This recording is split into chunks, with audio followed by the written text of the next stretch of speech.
into this camp for Jakiro to kill.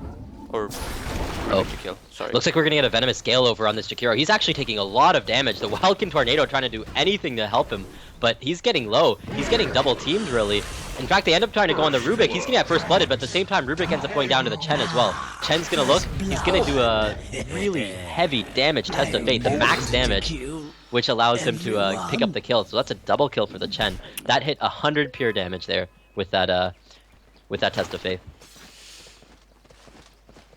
Yeah, and that's going to be very important because we see, oh, Chen actually wards this camp. They don't want any of that pulling going on, and it is a very good strategy. For anyone who came here from Reddit, has probably seen the post with this pulling thing.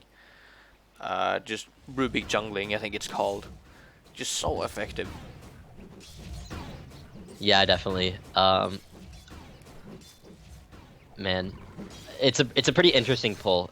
You have to get it right, and at the same time, you're so far away from your safe lane. If they decide to go on that Faceless Void, because the creeps are going to be at his tower, Rubik is really far away, so he might not even want to do this. In the sense that there's nothing to stop them from engaging the Faceless Void now. Haste.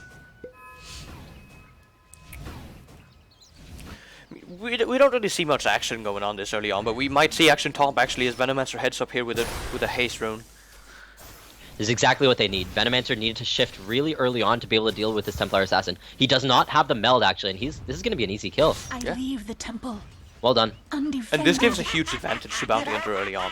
Getting a Bounty Hunter with a fast level 6 for that track, so important for... This is exactly what I was talking about in the bottom lane. They're just going on this Faceless Void. He can do nothing about this because this Rubik is just so far away. They're pretty much leaving him solo, and that's why I really do not like having that Rubik do that pull there. He decides to actually not complete the entire pull. Usually when you do this, you want to pull the easy camp into the creep wave as well, and then you pull this camp as well, the hard camp that I'm showing on camera right now. Rubik decides not to do any of this. It tells me that he wants to head back. He wants to head back to lane to be able to protect his void a bit more. Now that the Venomancer is rotated once again bottom, this top lane is looking kind of scary for this Bounty Hunter now. He's actually run out of regen. He tries to get a Janata strike, but as we said before, it's just and on bottom lane, we have Jakiro going down to the tri lane actually. Venomancer just hitting that level 1 Gale, it just slows for so much, and then Rubik catching up with that telekinesis. Such a potent killing combo. And that's exactly what they need to try to get this bottom lane back into basically how they want to run it. Look at the amount of push though coming out, and neither of the two supports are there to really help with the push. So this feels like it's going to be a lot of experience going the way of Chaos Knight, as we do have a pause game coming out of Exotic. I'm just going to make sure there's no issues. See. Yep. Looks like we're starting almost right away though.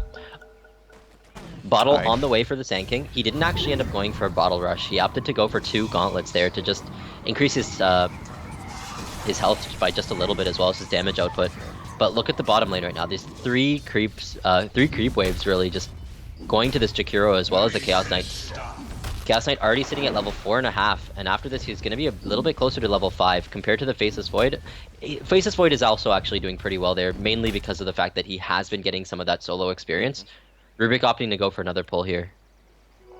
Invisibility. And this is what I was talking about. It pulls the entire creep wave, and you can keep pulling it. You can chain pull it to the easy camp. You can chain pull it to this hard camp, and it kills the creep wave. It denies so much experience. It gives Rubik so much farm and experience to go with it. Top tower is It's like a super pull.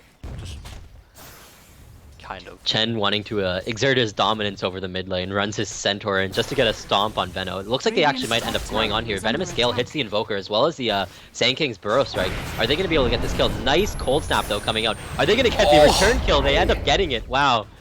Excellent play there coming out of Nino as well as Kojqua on the Invoker. Man, I really need to know how to say that. Kojqua, I think, or something like that. Kojqua. And we see here with the Rubik. Like Rubik's actually... Oh!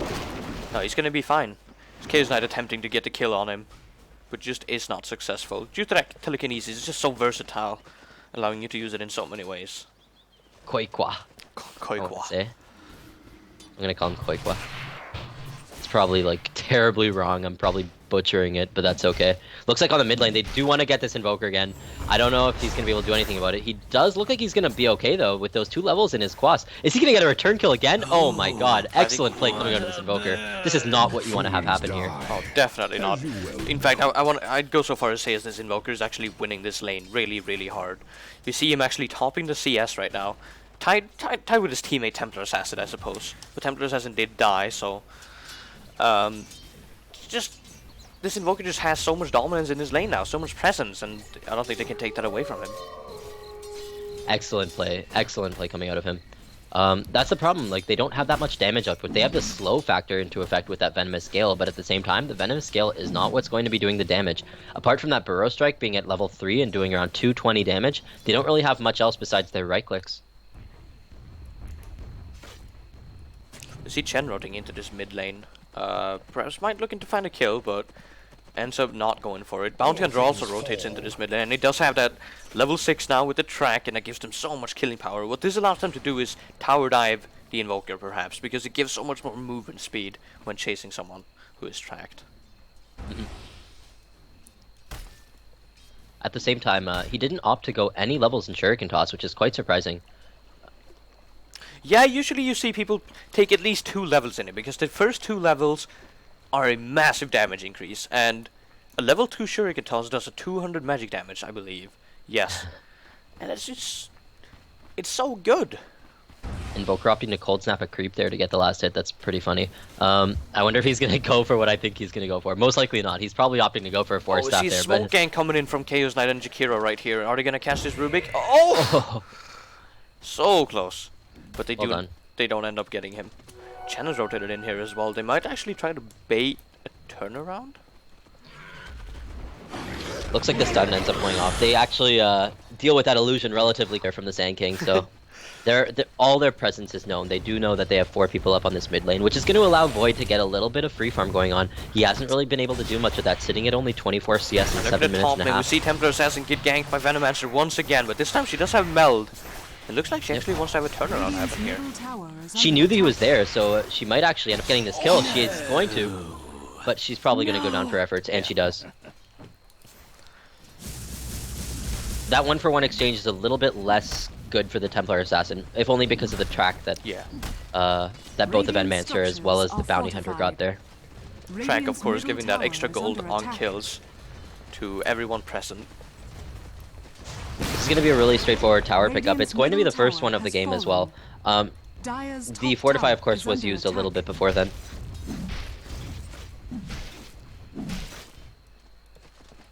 Teleport in, coming in from the Templar Assassin on the top lane, just going back to her lane. Chaos Knight finds a haste rune bottom, and I think he's going to open up on this Faceless Void with it. Would make sense. Oh yeah, for sure.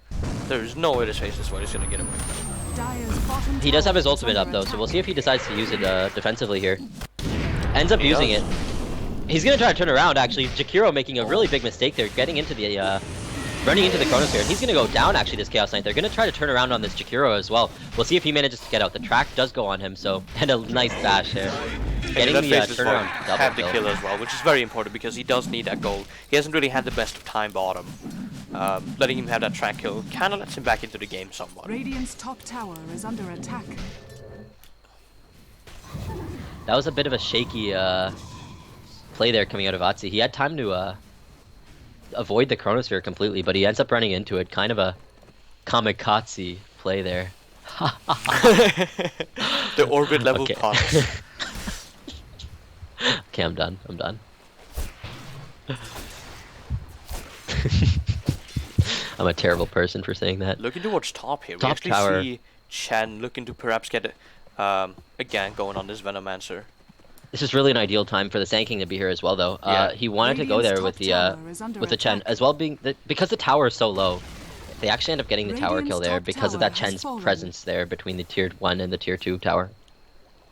Really good play there coming out of Nino. That really secured the tower for them. It could have guaranteed a kill if only one person was there to attempt to deny as well. So very smart play.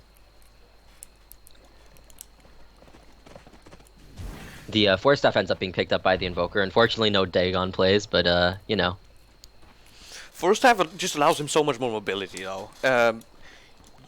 it's kind of a poor man's Blink Dagger, giving him sort of an extra escape as well, rather than just relying on that Ghost Walk, which is counterable, but forced to have usually you have time to use it before you go down, just to buy you that extra distance.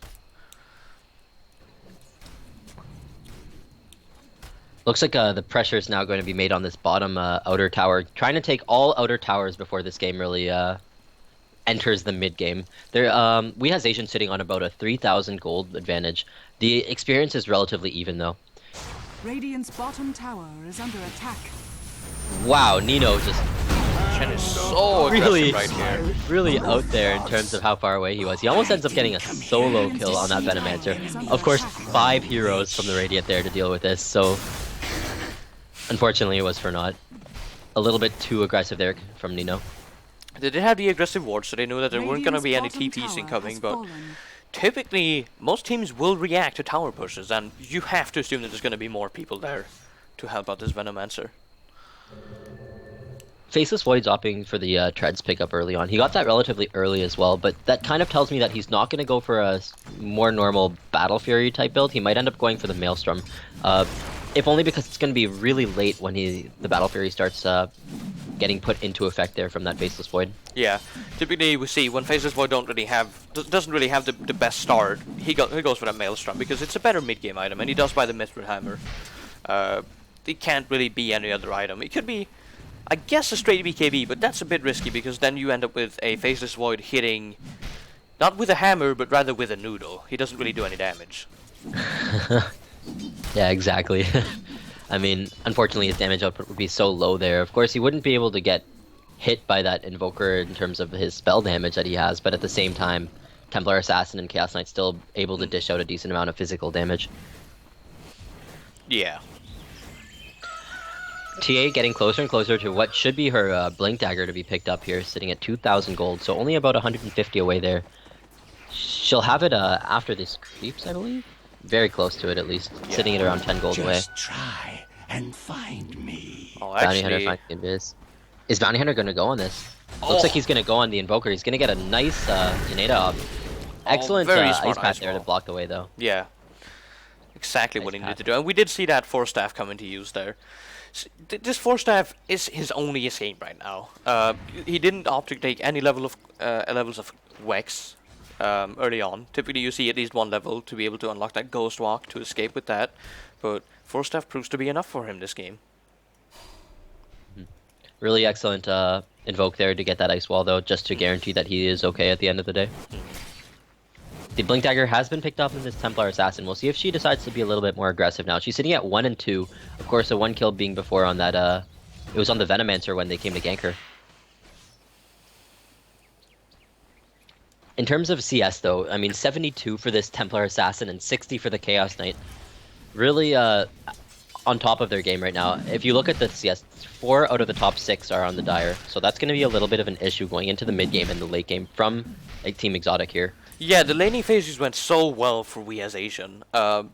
It really played out exactly like they wanted it to, with pretty much every lane dominating in the creep scores early on. And I mean, with all the rotating around, Faceless Void was able to catch up a bit, and we actually see him sitting at 56 right now, which is okay. He's working on that Maelstrom still. Hasu's doing pretty well in the mid lane now, though. The good thing about Osanking is he doesn't really need that many items to do very well in his lane, and in the rest of the game, I should say. Really just opting, I believe, for the Arcane Boots as well as the Blink Dagger, and that alone is going to be very potent for him. They might end up picking a Veil up as well, just so that his Epicenter does that much more damage. Epicenter is going to be so potent, kind of comboed with this Faceless Void Chronosphere. Just locking everyone in place makes Epicenter just incredible damage. Very true, very true. The Maelstrom has finished and it's on the way. It's just now received for this Faceless Void. So he is getting some items up, but it is a 5,000 advantage in favor of the Dire right now. Chaos Knight getting closer and closer to his armlet. It's actually on the way right now to him, so he'll have that picked up and ready for the next fight. No levels in his ultimate yet, only sitting at level 8, almost level 9 now though, compared to the level 10.5 of the Faceless Void. Typically you want to get at least one level in his ultimate before you pick up that armlet, because having an armlet and your ultimate gives your ultimate so much more damage. It just boosts the damage by a significant portion actually, because you toggle the armlet on, you use your ultimate, and then the ultimates have extra damage and extra health, right? Because those were the stats you had when you popped your ultimate. Exactly. It's just such a damage bonus. Vlad's now picked up as well on the bounty hunter. Going to be very good in conjunction with the Faceless Void. It does